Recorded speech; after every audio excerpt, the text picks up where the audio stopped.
নমস্কার বন্ধুরা, তনুশ্রী রান্নাঘর অ্যান্ড ব্লগস চ্যানেলে তোমাদের সবাইকে স্বাগত। তোমরা সবাই কেমন আছো? আশা করি সবাই ভালো আছো। আমিও ভালো আছি। আজকে আমি তোমাদের সাথে একটি মাছের রেসিপি শেয়ার করছি। চলো তাহলে শুরু করা যাক। এখানে আমি 6 পিস বোয়াল মাছ নিয়ে নিয়েছি। মাছটাকে আমি নুন, হলুদ আর সর্ষের তেল একটু মাখিয়ে রেখেছি। মোটামুটি 10 মিনিট মতো মাখিয়ে রেখেছিলাম। এরপরে আমি কিছুটা সবজি নিয়েছি আলু, বেগুন, ডাঁটা, আর নিয়েছি একটা পেঁয়াজ, আর নিয়েছি কয়েকটা কাঁচা লঙ্কা। তো চলো এবার তাহলে আমরা মূল পর্বে চলে যাই। এবারে গ্যাসে কড়াই বসিয়ে দিয়ে কড়াই সর্ষের তেল দিয়ে দিয়েছি। দিয়ে এখানে 10-12টা আমি ডালের বড়ি ভেজে তুলে নেব। বড়িটা কিন্তু বন্ধুরা আমি লালচে করে ভেজে নিচ্ছি।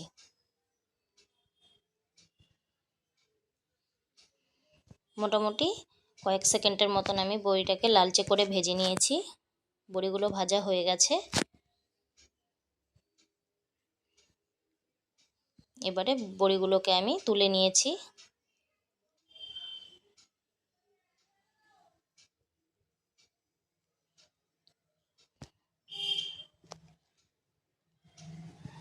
এবারে ওই তেলের মধ্যেই কিন্তু আমি মাছগুলোকে এক এক করে ভেজে নেব। বোয়াল মাছ কিন্তু তেলে দেওয়ার সাথে সাথে খুব একদম বোমের মতন ফাটতে থাকে, তাই না বন্ধুরা? ওই কারণে কিন্তু আমি ঢাকনা দিয়ে ঢেকে ঢেকে মাছগুলোকে ভেজে নিচ্ছি। আর একটু সামান্য তেল মাখিয়ে রেখে দিলে অতটা কিন্তু গায়ে ছিটে আসে না। মাছের এক পাশ আমার ভাজা হয়ে গেছে। মাছগুলোকে আমি উল্টে দিয়ে আর এক পাশ ভালো করে লালচে করে ভেজে তুলে নিয়েছি।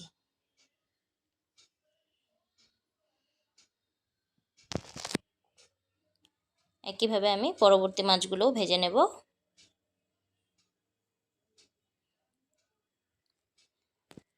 দেখো বন্ধুরা, এইভাবে আমার কিন্তু সমস্ত মাছ ভাজা হয়ে গেছে। এবারে কড়াইয়ে যে অবশিষ্ট তেলটা আছে মাছ ভাজার পরে, সেই তেলেই আমি 2টো শুকনো লঙ্কা আর হাফ চামচেরও কম কালো জিরে দিয়ে দিলাম ফোড়নের জন্য। এবারে ফোড়নটাকে 2-3 সেকেন্ডের মতন আমি একটু ভেজে নিয়ে এরপরে এর মধ্যে অ্যাড করে দিলাম একটা বড় সাইজের পেঁয়াজ। এটা আমি পেস্ট করে নিয়েছি। এবারে পেঁয়াজের গায়ে লালচে রং ধরলেই সমস্ত সবজি আমি এর মধ্যে অ্যাড করে দেব। সবজিটাকে কিন্তু আমি একটু হালকা ভেজে নিচ্ছি। এদিকে কিন্তু লক্ষ্য রাখতে হবে পেঁয়াজটা যেন পুড়ে না যায়। এর মধ্যে আমি দিয়ে দিলাম 1 চামচ মতো নুন আর হাফ চামচ হলুদ গুঁড়ো দিয়ে সব কিছুকে মোটামুটি 1 মিনিটের মতন আমি ভেজে নেব।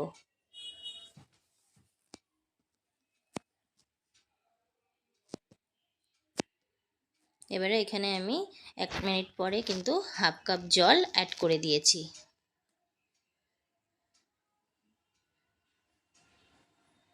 দিয়ে এবারে 2 মিনিটের জন্য আমি ঢাকনা দিয়ে ঢেকে দিয়েছিলাম বন্ধুরা। 2 মিনিট পরে আমি আবার ফিরে আসছি। যে কোনো রান্নাই কিন্তু ঢেকে ঢেকে রান্না করলে খেতে কিন্তু খুব টেস্টি হয় খেতে। আমি আরও কিছুটা সময় নিয়ে কিন্তু ভেজে নিচ্ছি। এবারে আমি এখানে 4-5টা কাঁচা লঙ্কা আর 1 চামচ জিরা বেটে নিয়েছিলাম, সেই বাটা মশলাটাই আমি এর মধ্যে দিয়ে দিয়েছি। যে কোনো মাছের ঝোলই বলো বন্ধুরা, গুঁড়ো মশলার থেকে কিন্তু বাটা মশলায় রান্না করলে একটা দারুণ একটা টেস্ট আসে। এরপর আমি এর মধ্যে দিয়ে দিলাম হাফ চামচ লঙ্কার গুঁড়ো দিয়ে সমস্ত মশলাটাকে খুব ভালো করে কিন্তু কষিয়ে নিচ্ছি। খুব ভালো করে কষাতে হবে, যতক্ষণ না পর্যন্ত মশলার গা থেকে তেল না ছাড়ছে ততক্ষণ পর্যন্ত কষিয়ে যেতে হবে। এরপর আমি এর মধ্যে ভেজে রাখা বড়িগুলো অ্যাড করে দিয়েছি। আমি একটু চেক করে দেখলাম আলুটা সেদ্ধ হয়েছে, কিন্তু আরও কিছুটা একটু সেদ্ধ হলে খেতে ভালো লাগবে। সেই কারণে আমি আর সামান্য একটু জল দিয়ে ঢেকে দেব। তাহলে কি হবে, মশলাটাও এদিকে আমার কষতে থাকবে আর সবজিগুলো খুব ভালোভাবে সুসিদ্ধ হয়ে যাবে। এবারে আমি আবারও ঢাকনা দিয়ে ঢেকে দিলাম। মোটামুটি 1 মিনিট পরে ঢাকনা তুলে নিয়েছি। দেখো মশলাটা কিন্তু খুব সুন্দরভাবে আমার কষছে। আমি হালকা হালকা করে জল দিয়ে দিয়ে মশলাটাকে ভালো করে কষিয়ে নিয়েছি। এদিকে আলুটাও আমার সেদ্ধ হয়ে গেছে। দেখো মশলার গা থেকে তেলও ছেড়ে দিয়েছে। এবারে ঝোলের জন্য আমি পরিমাণ মতন জল এর মধ্যে অ্যাড করে দিয়েছি। যেহেতু আমি এখানে 5 পিস বোয়াল মাছ নিয়েছি সেই জন্য কিন্তু খুব একটা একদম জল আমি এর মধ্যে দেইনি। ঝোলের জন্য যতটা জল দরকার ছিল ততটা জলই আমি এখানে দিয়ে দিয়েছি। এবারে ভেজে রাখা মাছগুলো আমি এর মধ্যে অ্যাড করে দেব।